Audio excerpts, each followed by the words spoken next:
last thing I think I read that you wrote maybe a couple of weeks ago was about the environmental industrial complex, I think you called it. And I wanted to just talk to you about that and see what you see that as a real, I guess it is a real threat. It's what's going on. I mean, how many of the people who are advocating all the things that aren't that effective are doing so because they're shareholders in the companies that will solve these problems? Obviously, dealing with climate change is also big bucks. Take my own home country, windmill company Vestas. They sponsor a program on CNN called Planet in Peril. Smart move for them, because obviously, as you can tell from the title, it's a program that tells you, oh my God, everything is going to hell. We better, buy a lot of windmills from Vestas.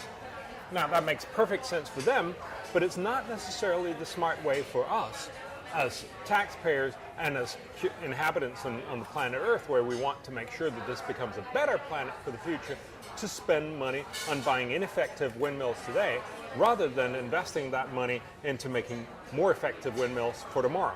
Denmark seems to be pulling away from the rest of Europe, maybe just this arena, but I notice more and more in other arenas. What's going on there? What's happening in Denmark?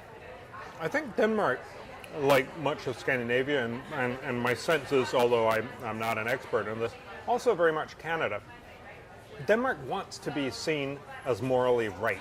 We like to feel that we are a little moral superior to many others. We want to move ahead.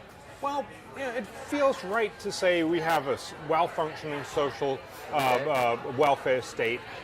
We have, there's a certain amount of pride that we have the highest taxation rate in the world, because it also means that we really take care of people. We have good public free health care. We have free education. You actually get paid to go to university. There's a lot of these kinds of things that we've made it in our own way, and it's a wonderful way because it really means that we care. And I think that's a very, very strong argument. The point, though, is ultimately this has to be a debate about whether we then leave the future for our kids and grandkids better than had we chosen a different system. Surely that must be the mediator, the ultimate arbiter of whether we did well or not. Yeah. And that, I think, is when it comes to the green concern. We want to be the ones who put up the most windmills. We want to be the ones who were the greenest, that cared the most about the environment.